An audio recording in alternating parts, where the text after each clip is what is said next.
பால்க் சலுகை என்ற குறுகிய கடல் வழியாக இரு நிலங்கள் ஒருவரை ஒருவர் நோக்கிக் கொண்டிருக்கின்றன. தமிழ்நாடு மற்றும் இலங்கை.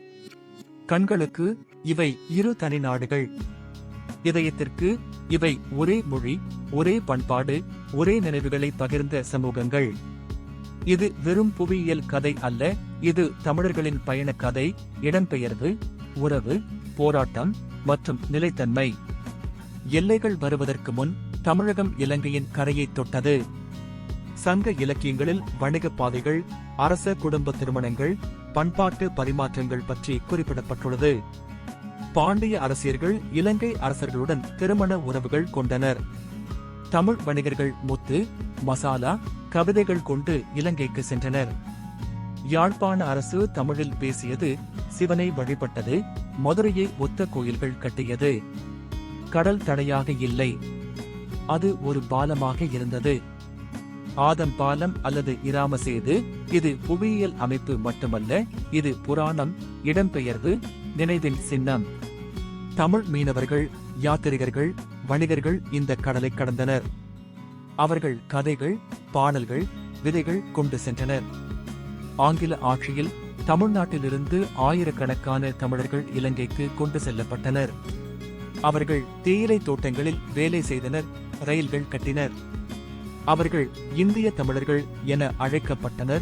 இலங்கையின் வடக்கு, கிழக்கில் வாழ்ந்த இலங்கை தமிழர்களிலிருந்து வேறுபட்டவர்கள். ஆனால் மொழி, திருவிழா, மதம் அனைத்தும் ஒன்றாக இருந்தது. பொங்கல், முருகன் வழிபாடு, தமிழ் பாடல்கள் இவை அனைத்தும் அவர்களின் அடையாளமாக இருந்தது. 1948 இலங்கை சுதந்திரம் பெற்றது. ஆனால் இந்திய தமிழர்களுக்கு குடியுரிமை மறுக்கப்பட்டது. இலங்கை தமிழர்களுக்கு பாகுபாடு அதிகரித்தது. 1956 சிங்களம் மட்டும் என்ற சட்டம் வந்தது. தமிழர்கள் இரண்டாம் தர குடிமக்களாக மாற்றப்பட்டனர். எதிர்ப்பு, போராட்டம், வன்முறை இவை அனைத்தும் அதிகரித்தன. 1983 உள்நாட்டு போர் வெடித்தது.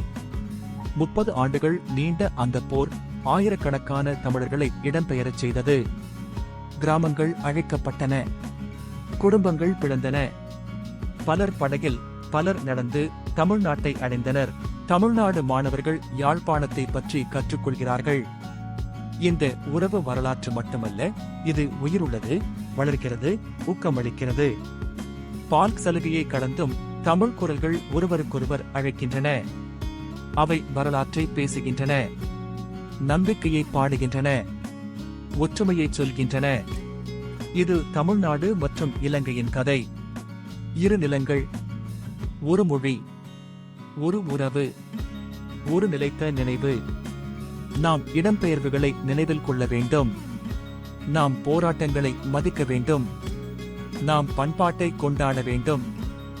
நாம் தமிழர்களின் பாரம்பரியத்தை தொடர்ந்து கொண்டு செல்ல வேண்டும்.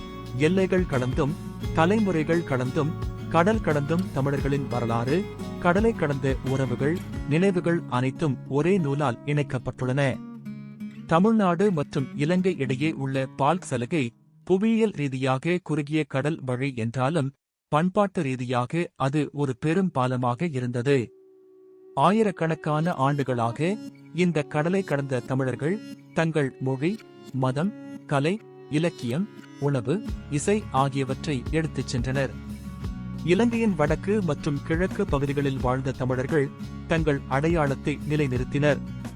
யாழ்ப்பாணம், திருகோணமலை, மட்டக்களப்பு போன்ற நகரங்கள் தமிழர் பண்பாட்டின் மையங்களாக இருந்தன. அங்கு எழுந்த கோயில்கள், பாடப்பட்ட பாடல்கள், எழுதப்பட்ட இலக்கியங்கள் அனைத்தும் தமிழ்நாட்டின் ஒலியை பிரதிபலித்தன. இலங்கையின் பண்டைய அரசுகள் தமிழ்நாட்டின் பாண்டியர், சோழர், பல்லவர் ஆகியோருடன் தொடர்புகளை வைத்திருந்தன. திருமண உறவுகள், வணிக பரிமாற்றங்கள், மத பரிமாற்றங்கள் அனைத்தும் இந்த உறவை வலுப்படுத்தின. தமிழ்நாட்டில் இருந்து சென்ற கவிஞர்கள் இலங்கையில் பாடல்கள் பாடினர். இலங்கையில் இருந்து வந்த வணிகர்கள் தமிழ்நாட்டில் சந்தைகள் அமைத்தனர். இந்த பரிமாற்றங்கள் இரு நிலங்களையும் ஒரே பண்பாட்டு வட்டத்தில் இணைத்தன. ஆங்கில ஆட்சியின் போது புதிய அத்தியாயம் தொடங்கியது. தமிழ்நாட்டிலிருந்து ஆயிரக்கணக்கான மக்கள் இலங்கையின் மலைப்பகுதிகளுக்கு கொண்டு செல்லப்பட்டனர். அவர்கள் தேயிலை தோட்டங்களில் வேலை செய்தனர். கடின உழைப்பால் அவர்கள் புதிய சமூகமாக உருவானார்கள். இந்திய தமிழர்கள் என அழைக்கப்பட்ட இந்த குழு தங்கள் மொழி, திருவிழா, மதம் ஆகியவற்றை காப்பாற்றிக் கொண்டிருந்தது. அவர்கள் தங்கள் குழந்தைகளுக்கு தமிழ் கற்றுக் கொடுத்தனர். அவர்கள் தங்கள் வீடுகளில் பொங்கல் கொண்டாடினர். அவர்கள் முருகனை வழிபட்டனர். இலங்கை தமிழர்கள் யாழ்ப்பாணம், மட்டக்களப்பு, திருகோணமலை ஆகிய பகுதிகளில் வாழ்ந்தவர்கள் தங்கள் சொந்த வரலாற்றை கொண்டிருந்தனர். அவர்கள் பண்டைய காலத்திலிருந்தே அங்கு வாழ்ந்தவர்கள். அவர்கள் தங்கள் சொந்த அரசுகளை, தங்கள் சொந்த இலக்கியங்களை, தங்கள் சொந்த பெருமையை கொண்டிருந்தனர். ஆனால் இந்திய தமிழர்களும் இலங்கை தமிழர்களும் ஒரே மொழி, ஒரே பண்பாடு, ஒரே அடையாளத்தை பகிர்ந்தனர். 1948 இலங்கை சுதந்திரம் பெற்றபோது பல தமிழர்களுக்கு அது முழுமையான சுதந்திரமாக இல்லை. இந்திய தமிழர்களுக்கு குடியுரிமை மறுக்கப்பட்டது.